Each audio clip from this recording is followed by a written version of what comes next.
The Dodgers will clearly have to slug their way to a world title.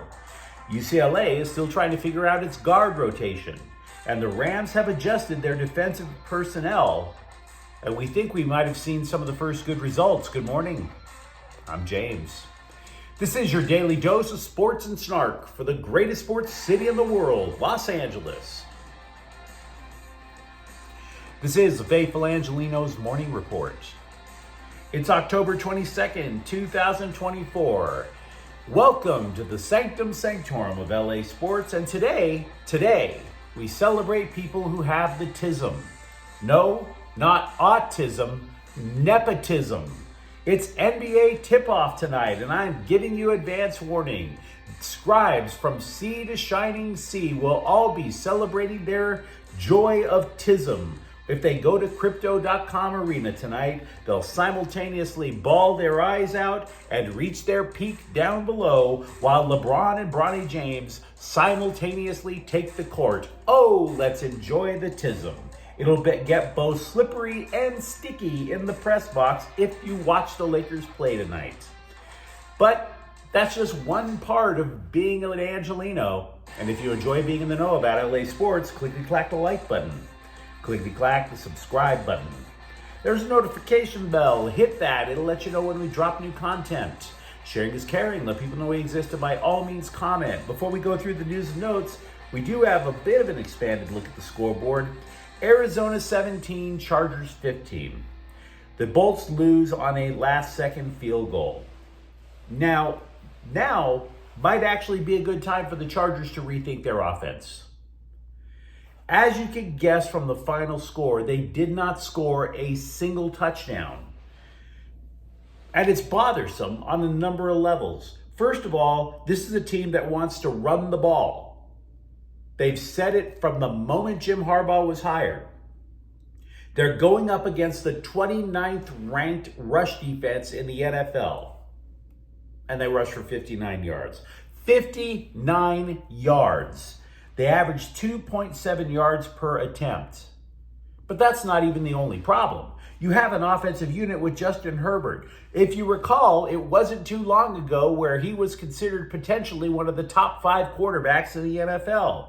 The dude became the first Chargers quarterback to throw for 5,000 yards in a single season. Think of all the great passers that the Chargers have had. The great statistical feats of Dan Fouts, the statistical feats of Phillip Rivers, and so on. Nope, it was Justin Herbert. Until last night, he hadn't even posted a single 300-yard passing game this season. So yeah, I admit, I did see the game. I am aware that there was an unnecessary roughness call on Cam Hart that gave the Cardinals life on their game-winning drive. I don't deny that.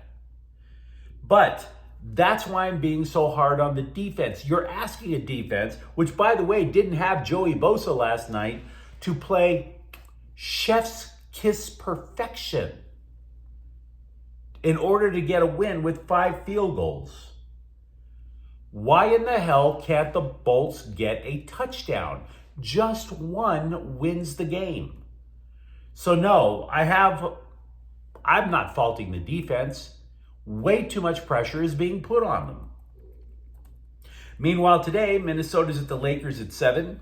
Jared Vanderbilt, Christian Woods, and Christian Coloco are all out for the Lakers. And of course, the image-conscious NBA pulling out all the stops in anticipation, breathless anticipation of the father-son James duo simultaneously being on the court.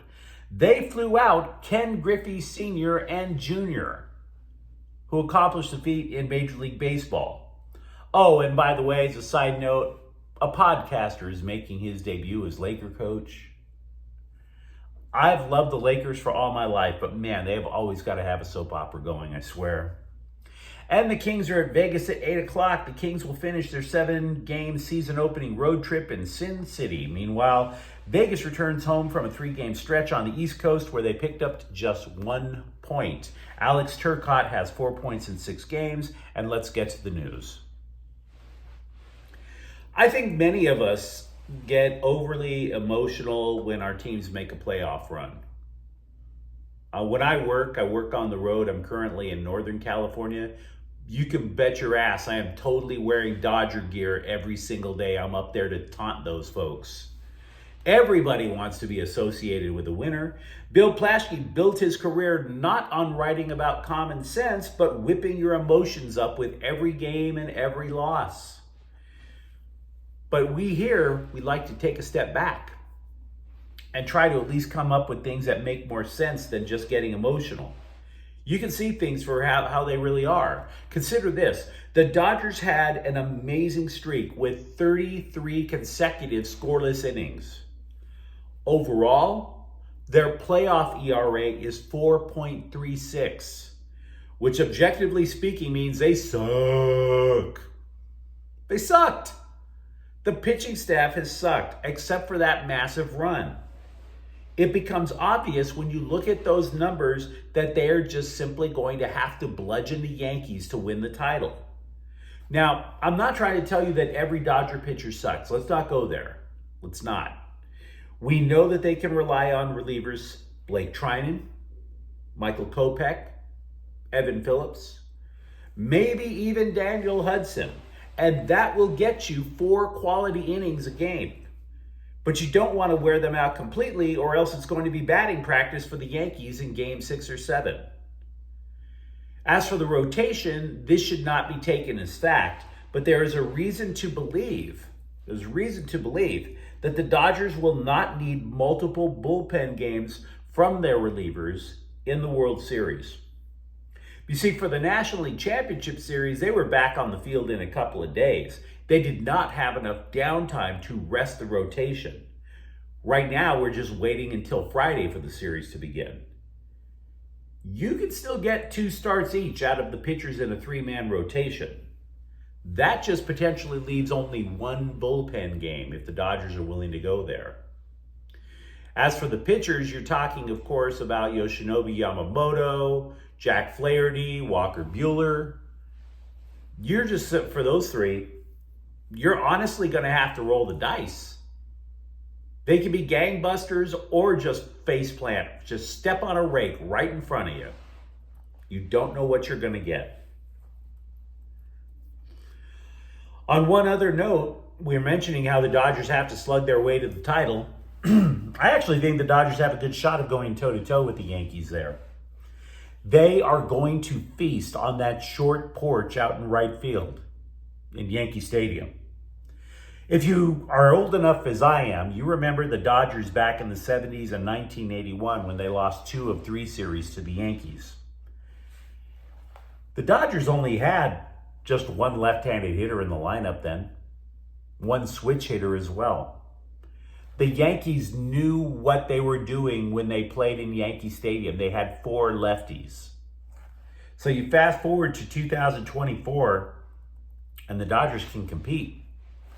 Left-handers, Shohei Ohtani, Freddie Freeman, Max Muncy, Gavin Lux. It's an extremely balanced lineup. If anything, you could actually argue that the Yankees this time are the ones coming up a little short. Their left-handed power comes from Aaron Judge and Juan Soto, which isn't bad. But what I'm saying to you is you take a look at the Yankees lineup, the Dodgers lineup is significantly deeper.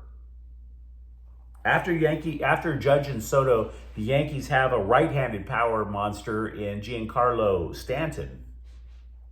But again, a deeper Dodger lineup. In yesterday's clip, we noted how UCLA basketball lost in a closed-door scrimmage to San Diego State. Now, I don't want to belabor the point because I don't think basketball preseason games mean a whole lot. It simply is suggesting that we should be skeptical of the team's depth. The LA Times was touting the depth, just pounding it into our heads about how Mick Cronin had done this masterful job of recruiting 15 butt kickers on the roster. All the backups were studs, we were told. So taking a second look at that loss to San Diego State, Cronin played 11 dudes. Only 2 played more than half the game, which obviously suggests Cronin is trying to figure out rotations. I don't think that the bench is loaded with studs. I think that there was a drop-off. I'm just guessing.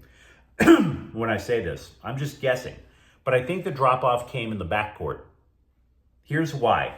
CBSSports.com claims that Dylan Andrews and Kobe Johnson have 2 of the 3 starting gigs.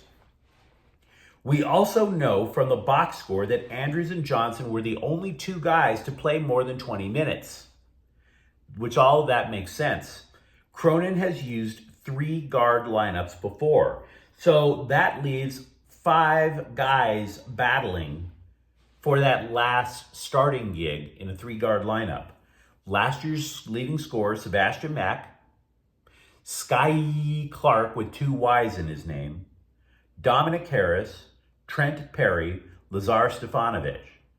So, maybe the loss is trying to find out who the 3rd guard is. So is this catastrophic to the Bruins? Of course not. It's a preseason game. Is it probably helpful in the long term? Yeah, I could buy that too.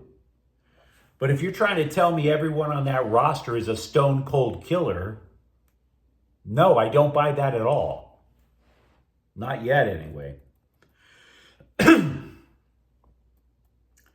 I don't want to overstate the Rams' recent defensive improvements. They've only allowed more than 30 points in a game once this year. Moreover, Sunday they did not concede a touchdown to Las Vegas.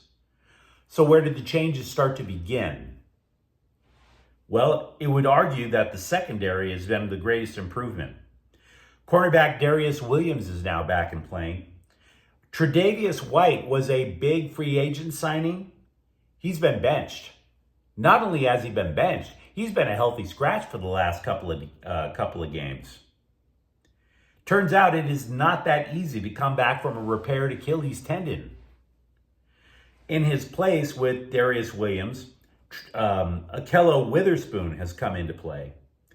Quinton Lake is no longer in the star position, which we were talking about in the preseason. He is now playing a traditional deep safety role, and instead, it's Cam Curl who's been all over the field. Finally, you have Jalen McCulloch, who is an undrafted rookie, who is getting playing time over drafted rookie Cam Kinchins. So the Rams have rebuilt their secondary on the fly. You could say that the reason that the Rams won Sunday was because the Raiders don't have a quarterback, and that's very fair. But I'm just basically saying if this is something that sustains for a few weeks, yeah, the Rams made adjustments that may have worked. We have mentioned that the young Rams defensive front gets pressure, just not getting sacks. And as a side note, does anybody else think counting defensive pressures is an overrated stat? It's literally like the near miss in horseshoes. It doesn't count. Pressures in football, it's almost like, you shoot a brick in basketball, it glances off the rim. Now the scribes are going to claim that you pressured the rim. Really? So, take these stats with a grain of salt. Rams rookie Jared Verse leads all rookies in the league with 29 pressures. His teammate Braden Fisk is second in the league among rookies with 17 pressures. But where are the sacks? Just saying. The Rams have waived undrafted rookie linebacker Elias Neal. Honestly, the dude was just a special teamer. So he's probably going back to the practice squad. Chargers defensive back Dean Leonard was placed on injured reserve. He's out for 4 games with a hamstring issue. The Bolts are extremely thin at corner with Asante Samuel already on injured reserve and Christian Fulton with a hamstring issue of his own. But you let me know what you think in the comments thread. Talk to me, for example, about how you think the Dodgers pitching staff is going to cobble together as many as 7 World Series games together. Or for that matter, who do you want as that 3rd guard in UCLA's starting lineup? And if you enjoyed the content, don't forget to subscribe to Faithful Angelenos. We're talking LA sports every single day here. Thank you for watching. I'm James. We'll be back tomorrow. Faithful Angelenos is a Kian Corte El Queso production. Take care.